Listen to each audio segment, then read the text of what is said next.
Good morning dear student. इस session में हम देखेंगे +1 क्लास के लिए ट्रिग्नोमेट्रिक फंक्शन और ट्रिग्नोमेट्रिक इक्वेशंस को सॉल्व करेंगे। ये हमारा एग्जांपल यहाँ पर है, एग्जांपल नंबर 23। और ट्रिग्नोमेट्रिक इक्वेशन ये है और ये कहता है कि इसको आप सोल्व कीजिए। ट्रिग्नोमेट्रिक इक्वेशन भी है तो कोई भी इक्वेशन होती है, सोल्व करने का मतलब क्या होता है कि हमें वहां से वेरिएबल की वैल्यू फाइंड आउट करनी होती है। अब यहाँ वेरिएबल कौन है? एक्स है एंगल में, इसकी वैल्यू फाइंड आउट करनी है, जनरल सॉल्यूशन फाइंड आउट करना है। तो देखिएगा हम इसको करते हैं। तो किस प्रकार करें हम? यहाँ जैसे साइन 2x है, माइनस साइन 4x है, प्लस साइन 6x है, हम सॉल्यूशन तो तभी फाइंड आउट कर सकते हैं यदि हमारे पास साइन इक्वल टू क्या हो? साइन हो, कोस इक्वल टू क्या हो? कोस हो, या tan इक्वल टू क्या हो? टेंजेंट हो, तभी तो हम जनरल सॉल्यूशन फाइंड आउट कर सकते हैं ना। तो पहले इसको हम सोल्व करते हैं, सिंप्लीफाई करते हैं, कुछ बनाते हैं कि साइन इक्वल टू साइन आए, या कोस इक्वल टू कोस आए, या tan इक्वल टू tan आए। तो देखते हैं। अब जैसे ये है दोनों, आप इन दोनों में साइन सी माइनस साइन डी का फॉर्मूला अप्लाई कर सकते हैं, या आप जैसे यहां अगर हम करेंगे तो हमें 2x प्लस 4x 6x/3 मिलेगा, और ऐड करेंगे तो सब्ट्रैक्ट करेंगे तो हमें 2 मिलेगा। तो आप इसमें ना लगा करके ऐसे लगाएं कि हमें कुछ कॉमन ले पाए, इसमें और इसमें लगा लें। यदि जैसे हम तो 2x और 6x 8 और बटे 2 करेंगे तो 4, ये 4 है ना, तो 4 आपका कॉमन आ जाएगा। तो यानी हम इन दोनों में लगाएं sine C plus sine D, sine C plus sine D का फॉर्मूला यहाँ अप्लाई होगा। और हमें पता है sine C plus sine D क्या होता है, दोनों तरफ साइन है, दोनों साइन है, बीच में प्लस है, तो आपका पहले साइन आएगा साइन सी प्लस d/2, और फिर कोस आएगा कोस सी माइनस d/2। ये आपका फॉर्मूला होता है। और यदि यहाँ आप अप्लाई करें, इक्वेशन है तो पहले इंप्लाइज का साइन लगेगा इसमें और इसमें। आप पहले इन दोनों को लिख सकते हैं, उसके बाद ये फॉर्मूला अप्लाई कर सकते हैं। हम यहाँ सीधा लगाएं तो क्या होगा? 2 साइन सी 2x प्लस डी, डी क्या है आपका? 6x, और बाय 2, c प्लस d/2 हमने कर दिया। फिर कोस c माइनस d/2, और माइनस साइन 4x ये है, और इक्वल टू क्या है? 0। इक्वल टू क्या है आपका? 0। अब देखिए नेक्स्ट स्टेप, यदि हम तो 2 sign 2x plus 6x 8x होंगे बाय 2, 4x हो जाएगा हमारा। क्या हो जाएगा? 4x। और कोस 2x माइनस 6x, अगर 2x माइनस 6x हम करते तो माइनस के 4x बचेंगे बाय 2, तो माइनस 2x लिख सकते हो, आप लिख सकते हैं ना। और माइनस क्या है? Sine 4x equal to 0। अब यदि हम यहां देखें तो यहां भी साइन 4x है, दो टर्म है, एक सारी ये टर्म है और एक सारी ये है, दोनों में साइन 4x कॉमन है। दोनों में क्या कॉमन है? साइन 4x कॉमन है। तो हम साइन 4x कॉमन ले लेते हैं, इनटू एक तो 2 बचेगा यहाँ पे, एक कोस ऑफ 2x बचेगा, यानी कोस माइनस थीटा है, और हमें पता है कोस माइनस थीटा आपका क्या होता है? कोस ऑफ थीटा होता है। यानी ये कोस माइनस 2x था, तो इसको हम कोस x लिख सकते हैं इस रिजल्ट के अकॉर्डिंग। अब यदि हम नेक्स्ट देखें, हमने साइन 4x कॉमन लिया, यहां से लेने के बाद ये बचेगा, यहां से अगर कॉमन ले लें तो -1 बचेगा, और इक्वल टू क्या होगा आपका? 0। तो हम कह सकते हैं ये इक्वल टू आपका क्या होगा? 0 होगा। नेक्स्ट स्टेप यदि हम देखें तो आपकी इस टर्म और इस टर्म की मल्टीप्लाई किसके इक्वल है? 0 के इक्वल है। अगर दो संख्याओं की मल्टीप्लाई 0 हो, देन हम कह सकते हैं कि दोनों में से कोई तो 0 होगा ना, तभी तो मल्टीप्लाई 0 हो सकती है। तो यहां आप लिख सकते हो या तो साइन 4x 0 है, या आप लिख सकते हो 2 कोस 2x माइनस 1 किसके इक्वल होगा? 0 के। अब यहाँ साइन x यदि 0 है तो हम जनरल सॉल्यूशन फाइंड आउट कर सकते हैं। यदि साइन x 0 है तो आपका x यहाँ क्या है? 4x, थीटा 4x है, तो 4x किसके इक्वल होगा? n पाई के इक्वल होगा। क्योंकि यदि साइन थीटा 0 हो तो सॉल्यूशन, आपके जनरल सॉल्यूशन क्या होते हैं? n पाई होते हैं। आपको पता है जैसे आपका एंगल 0 या तो यहाँ होगा या यहाँ, यही होगा। साइन की वैल्यू 0 कहाँ होगी? यहाँ या यहाँ होगी। कितने भी चक्कर हम कंप्लीट करके, जैसे यहाँ 0 एंगल बनेगा, या पाई बनेगा, या 2 पाई बनेगा, या 3 पाई बनेगा, या 4 पाई बनेगा, और हर एक पे साइन की वैल्यू 0 होती है, तो n पाई लिख सकते हैं। और x को क्या लिख सकते हो फिर, n पाई बाय 4। और यहाँ आप लिख सकते हैं n क्या होगा आपका, इंटीजर होगा, कोई भी पूर्णांक हो सकता है, इंटीजर आपका हो सकता है। यहां से हमने फाइंड आउट कर लिया। यहां से यदि हम देखें तो 2 cos 2x इक्वल टू क्या लिख सकते हैं हम, 1। cos 2x किसके इक्वल लिख सकते हैं, 1/2। cos 2x किसके इक्वल लिख सकते हैं, 1/2। 2 मल्टीप्लाई में उधर लेके जाएंगे तो आपका किस में आ जाएगा, फ्रैक्शन में आ जाएगा, और तो हम इसको 1 बाय क्या लिख सकते हैं। अब इसको 1/2 को क्या लिख सकते हैं हम, cos 2x equal to cos π/3 लिख सकते हैं। cos 60 की वैल्यू ही तो 1/2 होती है। अब यहां हम फॉर्मूला अप्लाई कर सकते हैं, cos x equal to cos y। यदि cos x equal to cos y हो तो x क्या होता है, ये देखो, ये फॉर्मूला हम देखें, यदि cos x equal to cos y, then हम x लिख सकते हैं, x क्या होगा, 2n pi plus minus y, यही होता है ना। तो यहाँ हमारा x की जगह, यहाँ x है, यहाँ x की जगह हमारा क्या है, 2x। तो 2x किसके इक्वल होगा, 2n pi plus minus pi by 3, where n belongs to integer, हम ऐसा लिख सकते हैं। x की वैल्यू यदि हम फाइंड आउट करना चाहें तो आप उधर लेके जाएंगे 2 को, तो ये तो n पाई हो जाएगा, 2 से डिवाइड करोगे, प्लस माइनस और इसको करोगे तो पाई बाय 6 हो जाएगा, where n belongs to integer. तो आप कह सकते हैं कि x की वैल्यू या तो ये होगी, या तो आपका एंगल ये होगा, या आपका एंगल n पाई बाय 4 होगा। तो इस प्रकार हम इन इक्वेशंस को क्या कर सकते हैं, सोल्व कर सकते हैं। नेक्स्ट एग्जांपल में हमारी इक्वेशन कैसी है देखते हैं। एग्जांपल नंबर 24 है आपका, 2 cos square x प्लस 3 sin x इक्वल टू 0। अब यहाँ सी डी फॉर्मूले तो अप्लाई कर नहीं सकते क्योंकि यहाँ स्क्वायर है। अब इक्वेशन यदि हम सोल्व करेंगे तो क्वाड्रेटिक है ये, तो या तो आपकी सारी साइन में होनी चाहिए, या सारी हमारी किस में होनी चाहिए, कोस में होनी चाहिए। तो देखो आप इसको तो सीधा ये साइन एक्स है, सिंपल कन्वर्ट करने में हमें दिक्कत आएगी तो अप्लाई भी नहीं कर सकते, बट इसको हम साइन में कन्वर्ट कर सकते हैं, और हम फिर क्या बना सकते हैं, फॉर्मूला अप्लाई कर सकते हैं। यदि हम यहाँ से कन्वर्ट करें, 2 मल्टीप्लाई में साइन स्क्वायर को हम 1 माइनस साइन स्क्वायर एक्स लिख सकते हैं ना, जी लिख सकते हैं, प्लस क्या है 3 साइन एक्स इक्वल टू 0।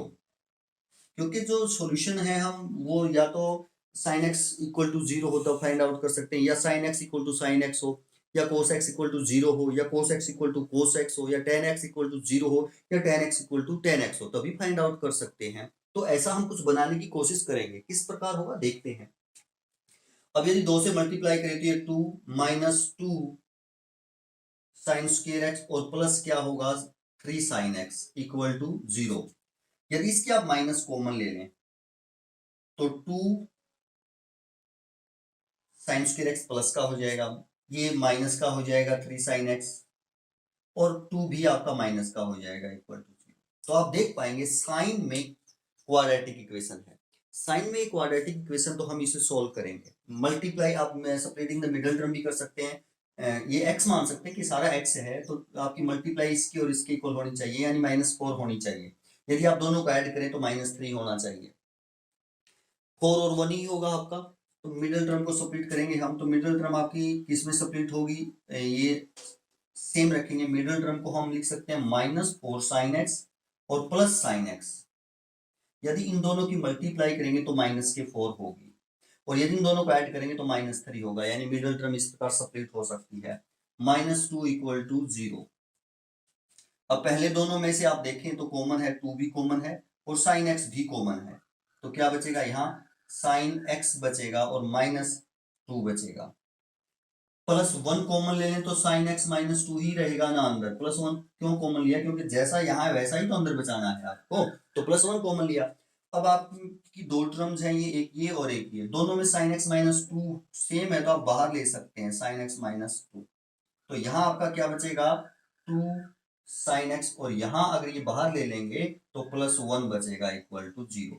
फिर यदि आप देखें तो इसकी और इसकी मल्टीप्लाई 0 है, तो वही बात है, आपकी मल्टीप्लाई 0 होगी यदि आपकी कोई भी एक टर्म 0 होगी, बट हमें नहीं पता कौन सी 0 है, तो आप लिख सकते हैं कि या तो फर्स्ट टर्म 0 है या सेकंड टर्म 0 है, हम ऐसा लिख सकते हैं।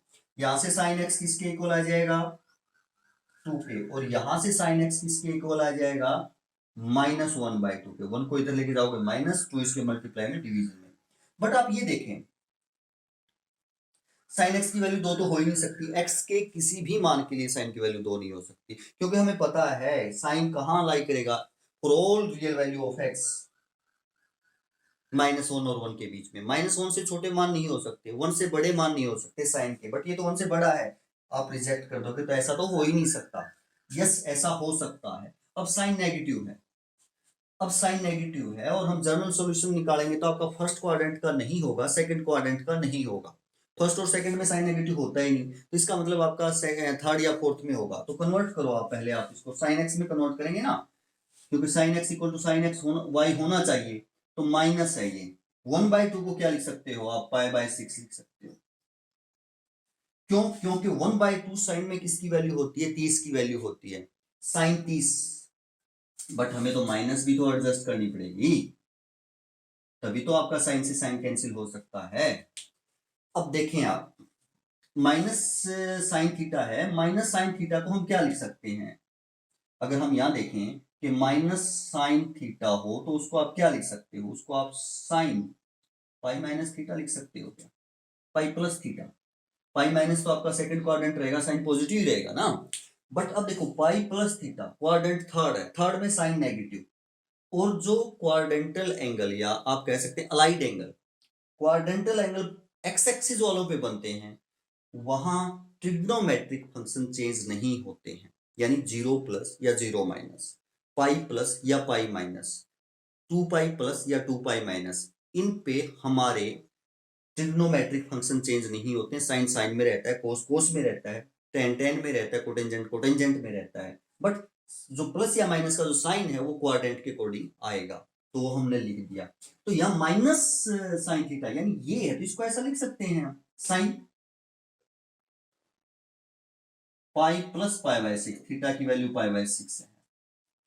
अब हम इसको ऐसा लिख सकते हैं sine x equal to sine, अगर इनको ऐड करो 6 एलसीएम ले लेंगे हम तो 6 पाई प्लस पाई 7 पाई/6 ऐसा लिख सकते हैं, हो गया, सेम वैल्यू रहेगी। अब sine x equal to sine y है, sine x equal to sine y है, अब आपका कैसा रिजल्ट है, क्योंकि यदि sine x equal to sine y हो देन एक्स किसके इक्वल होता है n पाई प्लस -1 की पावर n और y, where n belongs to integer, ऐसा ही होता है ना। तो यहां ये क्या बनेगा, x किसके इक्वल होगा n पाई प्लस -1 की पावर n, और y क्या है आपका 7 π/6, आप लिख सकते हैं where n belongs to integer. तो ये इसके क्या होंगे जनरल सॉल्यूशन होंगे। इस प्रकार हम इसके जनरल सॉल्यूशन फाइंड आउट कर सकते हैं कि एंगल, जो ये एंगल आपका या तो सेकंड थर्ड क्वाड्रेंट का ही बनेगा या आपका फोर्थ क्वाड्रेंट का ही बनेगा। आप n की वैल्यू रखते जाओ, कोई भी इंटीजर ऐसे ही बनेंगे, आप चेकआउट कर सकते हैं। तो एग्जाम्पल था हमारा 24। अब हम एक्सरसाइज पे चलते हैं और एक्सरसाइज करते हैं, देखते हैं नेक्स्ट क्वेश्चन क्या रहेगा एक्सरसाइज का। क्वेश्चन नंबर हमारा फर्स्ट सेकंड थर्ड और फोर्थ है, इसके लिए कहता है find the principal and general solution. जैसे ये हमारे क्वेश्चंस हैं, इनमें हमें सभी के लिए प्रिंसिपल और जनरल सॉल्यूशन फाइंड आउट करने हैं। तो जैसे हमारा फर्स्ट क्वेश्चन है 10x इक्वल टू √3, और पहले प्रिंसिपल सॉल्यूशन निकालते हैं, फिर हम इसका जनरल सॉल्यूशन फाइंड आउट करते हैं। अब पहले तो हम ये देखेंगे 10 पॉजिटिव है। अब जैसे आपको पता है अगर 10 पॉजिटिव है तो एक तो फर्स्ट क्वाड्रेंट में होगा और एक थर्ड क्वाड्रेंट में होगा, यानी इन दो क्वाड्रेंट के आपके प्रिंसिपल सॉल्यूशन हमें मिलेंगे, क्योंकि एक राउंड जो हम कंप्लीट करते हैं उनमें जितने भी एंगल बनेंगे वो आपके प्रिंसिपल सॉल्यूशन होते हैं। तो यहाँ ये दो जगह ही होगा, एक इस क्वाड्रेंट में और एक इस क्वाड्रेंट में, यहाँ नहीं होगा, यहाँ नहीं होगा, क्योंकि यहाँ 10 नेगेटिव होता है बट यहाँ 10 पॉजिटिव जी। अब देखिए पहले फर्स्ट क्वाड्रेंट की value, principal value find out करते हैं हम। ये 10x है और हम इसको लिख सकते हैं √3 को 10 में कन्वर्ट करें तो 1060 की वैल्यू होती है, 1060 डिग्री यानी π/3। 10 से 10 को कैंसिल आउट करें तो आप कह सकते हो x की वैल्यू π/3 होगी। ये प्रिंसिपल सॉल्यूशन एक हो गया। अब फर्स्ट क्वाड्रेंट का, अब हमें चाहिए थर्ड क्वाड्रेंट का प्रिंसिपल सॉल्यूशन। अब आप ये है, इसी को हम आगे बढ़ाएं और कौन से क्वाड्रेंट की वैल्यू फाइंड आउट करें, थर्ड की। तो देखो ये tan x है इधर, अब ये tan ही रहना चाहिए, कन्वर्ट नहीं होना चाहिए, क्योंकि tan से tan को कैंसिल करेंगे और क्वाड्रेंट आपका ये होना चाहिए, वैल्यू भी इसकी चेंज नहीं होनी चाहिए, √3 ही होनी चाहिए। अब आप देखें टेंजेंट थीटा है, अब आपका टेंजेंट थीटा है, उसको यदि हमें टेंजेंट इसमें कन्वर्ट करना है, तो अब पाई प्लस थीटा की वैल्यू क्या होती है, tan 180 प्लस थीटा, क्वाड्रेंट आपका थर्ड, थर्ड में tan पॉजिटिव और चेंज होगा नहीं। कौन सा अलाइड एंगल है, एक्स एक्सिस वाला अलाइड एंगल है, वहां आपको पता है चेंज नहीं होते, तो tan थीटा ही रहेगा। यानी tan थीटा को आप tan पाई प्लस थीटा लिख सकते हैं और हमें थर्ड क्वाड्रेंट की वैल्यू भी मिल जाएगी। पाई में कुछ ऐड होगा तो थर्ड क्वाड्रेंट में ही आएगा ना एंगल, और वो tan थीटा के ही इक्वल होगा। तो यानी इसको आप टेंजेंट पाई प्लस थीटा लिख सकते हो, और थीटा क्या है, π/3 है। और यदि नेक्स्ट स्टेप में यदि आप देखें 3 एलसीएम लेते हो 4π/3 होगा, और यदि आप अब 10 से 10 को कैंसिल आउट करें तो x की जो वैल्यू है वो 4π/3 होगी। तो आप कह सकते हैं ये इस दोनों वैल्यू आपकी प्रिंसिपल वैल्यू है। इस प्रकार हम प्रिंसिपल वैल्यू फाइंड आउट कर सकते हैं। फिर क्या कहता है, ये जर्नल वैल्यू भी आपको फाइंड आउट करनी कि जनरली अगर मान लिया π/3 है तो एक राउंड और कंप्लीट करके π/3 पे आएगा, वहां भी कुछ एंगल बनेगा, फिर एक राउंड और करके, फिर एक राउंड और करके, जितने भी राउंड कंप्लीट करके आएगा ना, वो सभी वैल्यूज क्या होंगी, इस पे भी इसी प्रकार जैसे ये है राउंड कंप्लीट करता आएगा और आ जाएगा। तो हम जनरल वैल्यू जो आपका फर्स्ट क्वाड्रेंट वाला है उससे फाइंड आउट करते हैं, tan x equal to tan π/3 है ये। और अब हम देखेंगे रिजल्ट कौन सा जनरल वैल्यू फाइंड आउट करने का। यदि tan x equal to tan y होता है, देन x क्या होता है, n pi plus y, where n belongs to integer, यही होता है, हमें पता है, और ये रिजल्ट हमें पता होने भी चाहिए। तो आप यहां से सीधा लिख सकते हैं कि x क्या होगा, जो एंगल है वो n पाई प्लस π/3 होगा, n पाई प्लस π/3। अब ये जनरल सॉल्यूशन है। अब देखिए आप, वह हमने कहा कि n बिलोंग्स करता है इंटीजर, अब आप इंटीजर रखें, जैसे जीरो रखें, जीरो रखें तो क्या ये आए, ये ही आएगा, जीरो रखा आपने π/3 आएगा। 1 रखें आप, यही आएगा, यानी फर्स्ट पहले राउंड की आ गई। अब यदि आगे बढ़ते जाएंगे तो second round, third round, 5 round, जो जिस पे जैसे 5/3 पे जो फिफ्थ राउंड में वैल्यू आएगी वो आ जाएंगे। ये कह सकते हैं आप जनरल सॉल्यूशन है। तो आपका जनरल सॉल्यूशन क्या होगा, n पाई प्लस π/3। तो इस प्रकार हम जनरल और प्रिंसिपल सॉल्यूशन फाइंड आउट कर सकते हैं। अब सेकंड देखते हैं, जैसे सेकंड है आपका secant x इक्वल टू 2 है। secant x का तो हमारे पास फॉर्मूला नहीं है क्या, नहीं है जी। secant x इक्वल टू 2 है, secant का फॉर्मूला नहीं है, तो secant को क्या लिख सकते हो आप, 1/cos लिख सकते हो, इक्वल टू 2 लिख सकते हैं ना। तो यहां से क्रॉस मल्टीप्लाई करें तो cos x इक्वल टू 1/2 आ जाएगा। cos में तो कन्वर्ट करके हम फाइंड आउट कर ही सकते हैं, या आप सीधा लिख सकते हो secant की वैल्यू 2 है तो वहां cos की वैल्यू 1/2 होगी। क्यों, secant का रेसिप्रोकल cos होता है, cos का रेसिप्रोकल क्या होता है, secant होता है। ये हो गया। अब हम प्रिंसिपल वैल्यू देखते हैं। प्रिंसिपल वैल्यू क्या होंगी, पॉजिटिव ही है cos, cos पॉजिटिव कहां कहां होगा, फर्स्ट में और फोर्थ में होगा, यानी यहां नहीं हो सकती वैल्यू, क्योंकि वहां तो cos की वैल्यू नेगेटिव हो जाएगी, यहां नहीं हो सकती। यानी इस और इस क्वाड्रेंट की फर्स्ट राउंड यदि हम कंप्लीट करते हैं तो फर्स्ट और फोर्थ क्वाड्रेंट में प्रिंसिपल वैल्यू हमें फाइंड आउट होंगी। फर्स्ट क्वाड्रेंट की देखते हैं पहले, cos x इक्वल टू 1/2 कितने पे होती है cos की वैल्यू, क्योंकि cos में ही कन्वर्ट कर रहे हैं ना, तो cos 60 होता है। और यहां से यदि x देखें तो आप क्या होगा, π/3। फर्स्ट क्वाड्रेंट की वैल्यू हमें मिल गई। अब फोर्थ क्वाड्रेंट की वैल्यू निकालेंगे, कैसी वैल्यू कि आपका cos का मान भी 1/2 रहे और एंगल फोर्थ क्वाड्रेंट का मिल जाए, ऐसी ही देखनी है ना। तो देखें आप, cos थीटा है ये वाला cos क्या है, थीटा है, फोर्थ क्वाड्रेंट में सेम रहे ये, तो कैसे चेंज करेंगे, cos 2 पाई माइनस थीटा लिख सकते हैं ना। वैसे तो 3π/2 प्लस थीटा भी आपका कौन सा क्वाड्रेंट है, फोर्थ है, बट वहां आपका कोस किसमें चेंज हो जाएगा, साइन में चेंज हो जाएगा, क्योंकि अलाइड एंगल कौन सा है, एक्स वाई एक्सिस वाला है, और वाई एक्सिस वाले जो अलाइड एंगल बनते हैं वहां हर एक ट्रिग्नोमेट्रिक फंक्शन चेंज होता है, साइन कोस में, कोस साइन में, ये हमने देखा है पीछे और आपको पता होना चाहिए। 2π, पाई प्लस या पाई माइनस तो कर ही नहीं सकते क्योंकि वो तो सेकंड या थर्ड रहेगा, तो 2π ना, 2π 360 में से कुछ भी एंगल एक्यूट एंगल घटाएंगे तो फोर्थ क्वाड्रेंट में आएगा। अब आप देखिए क्वाड्रेंट फोर्थ है तो कोस की वैल्यू वहां पॉजिटिव होगी, और चेंज होगा नहीं तो कोस थीटा ही वैल्यू होगी ना, तो ऐसे है कोस थीटा, तो उसको आप ऐसे लिख सकते हो, इससे कोस एक्स ये है ही, और कोस π/3 यानी इसको आप ऐसे लिख सकते हो 2π माइनस थीटा, थीटा कितना है आपका π/3, और यदि आप देखें तो कोस एक्स इक्वल टू कोस, घटाएं इसको आप, 3 एलसीएम होगा तो 5π/3 हो जाएगा, और यहां से यदि आप देखें कोस से कोस कैंसिल करें तो x इक्वल टू क्या होगा, 5π/3 होगा, यानी पहला आपका एंगल फर्स्ट क्वाड्रेंट का π/3 होगा और सेकंड फोर्थ क्वाड्रेंट का एंगल 5π/3 होगा, जहां कोस की वैल्यू यहां सेम रहेंगी और ये आपकी प्रिंसिपल वैल्यू कही जाएगी। और यदि अब हम जनरल सॉल्यूशन देखें तो क्या होगा, देखें जब cos X equal to cos Y हो तो जनरल सॉल्यूशन क्या होता है, 2n और plus minus Y, where n belongs to integer, general solution यही होता है ना। तो देखिए हमारा क्या है, cos x equal to cos π/3 है, फर्स्ट क्वाड्रेंट की जो वैल्यू वो देखेंगे। अब ये कोस x y आपका π/3 है, तो x किसके इक्वल होगा, 2n प्लस माइनस π/3 यानी y, where n belongs to integer.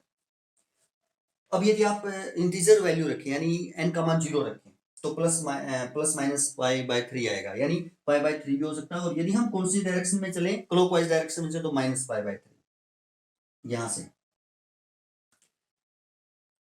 Value change करते जाएंगे और आपकी वही वैल्यू आती जाएंगी जहां पर कोस की वैल्यू 1/2 होगी। फर्स्ट और किस क्वाड्रेंट की वैल्यू आती जाएंगी, आपकी फर्स्ट क्वाड्रेंट और फोर्थ क्वाड्रेंट की ही वैल्यू आएंगी, ये वाले। अब -π/3, जैसे ये -π/3 है, -π/3 इक्विवेलेंट वैल्यू है 5π/3 की, ये समझे आप, -π/3 और 5π/3 इक्विवेलेंट है, क्यों है देखें, यदि 5π/3 कितना है, 300 है, जैसे 300 पॉजिटिव डायरेक्शन यानी एंटी क्लॉकवाइज डायरेक्शन में चलकर हम एंगल बनाएंगे ऐसे यहाँ, और ये मान लिया यहाँ 300 पे आ जाता है, ये एंगल यहाँ 300 हो जाता है आपका, ये अगर यहाँ से आए तो कितने डिग्री का होगा, अब यहाँ 360 का है, यहाँ से अगर पूरा यहाँ आएंगे 360 का, यहाँ 300 आगे तो 60 डिग्री रहेगा ना, तो ये आपका -60 होगा इधर से, अगर इधर से आए तो उसी को हम क्या कहेंगे, -60, 60 ही बचेगा ना ये एंगल, तो ये जो एंगल है आपका कितने डिग्री है, 60 डिग्री है, 60 डिग्री बचता तो ये -60 होगा आपका, तो आप ऐसा कह सकते हैं इक्विवेलेंट एक ही जगह होंगे ये दोनों एंगल, सेम है, इसको और इसको आप सेम एंगल कह सकते हो, ये आपका पॉजिटिव डायरेक्शन में इधर से आएंगे तब बनेगा, और ये आप इधर से आएंगे तब बनेगा, वैल्यू तो उन पे ट्रिग्नोमेट्रिक फंक्शन की सेम ही रहेंगी ना, एक ही जगह पर, तो आप ऐसा कह सकते हैं कि ये आपका जनरल सॉल्यूशन होगा, प्रिंसिपल सॉल्यूशन क्या होंगे हमारे π/3 और 5π/3 होंगे। फिर है जैसे कोटेंजेंट एक्स किसके इक्वल है, -√3 के इक्वल है, वहां भी हमने यही वैल्यू फाइंड आउट करनी है, तो किस प्रकार करेंगे अभी देख लेते हैं। Cotangent X equal to -√3, tan x क्या होगा अगर tan में कन्वर्ट करो, तो चाहे ना भी करो आप यहां से भी कर सकते हैं, बट कर लो तो -1/√3 होगा, ये होगा। अब यानी अगर हम पहले प्रिंसिपल सॉल्यूशन निकालें तो वही निकलेंगे जहां tan नेगेटिव होगा, यानी आप देख सकते हैं फर्स्ट क्वाड्रेंट की वैल्यू नहीं होगी, और tan पॉजिटिव कहां होता है, एक तो आपका यहां होता है और एक यहां होता है, इसकी नहीं होगी, यानी इसमें और इसमें नेगेटिव होगा, सेकंड क्वाड्रेंट में और फोर्थ क्वाड्रेंट में tan क्या होगा, नेगेटिव, तो आपको सेकंड क्वाड्रेंट और फोर्थ क्वाड्रेंट की वैल्यू चाहिए तभी तो tan नेगेटिव होगा। देखते हैं tan x माइनस, तो ये है 1/√3 को क्या लिख सकते हैं, किसकी वैल्यू होती है, 1/√3, tan 30 की वैल्यू होती है π/6, ये वैल्यू होती है। बट यहाँ 10 से 10 कैंसिल नहीं कर सकते, हमें सेकंड में चाहिए। -tan थीटा है, यही वैल्यू चाहिए और सेकंड की चाहिए, तो इसको आप ऐसा लिख सकते हैं tan π-θ।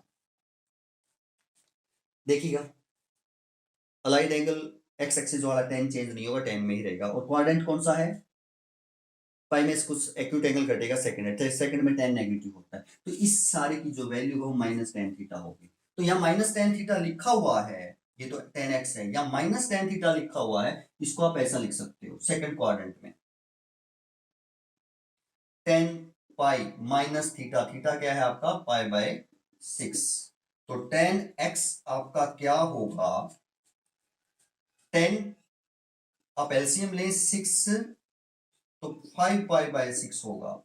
और यदि यहां से आप एंगल देखें 10 से 10 को कैंसिल करें तो 5π/6 कह सकते हैं कि आपका प्रिंसिपल एंगल होगा, प्रिंसिपल वैल्यू होगी आपकी x की 5π/6 होगी। एक तो सेकंड क्वाड्रेंट की हो गई। अब हमें चाहिए फोर्थ क्वाड्रेंट की, यानी इसी वैल्यू को हमें फोर्थ क्वाड्रेंट में चेंज करना है। tan x equal to -tan π/6, इसी को वैल्यू भी आपकी यही रहे और आपका काम भी हो जाए, और वैल्यू कौन से क्वाड्रेंट की आ जाए, एंगल आपका फोर्थ क्वाड्रेंट का आ जाए, ट्रिग्नोमेट्रिक फंक्शन की वैल्यू चेंज वहां ना हो। -tan थीटा को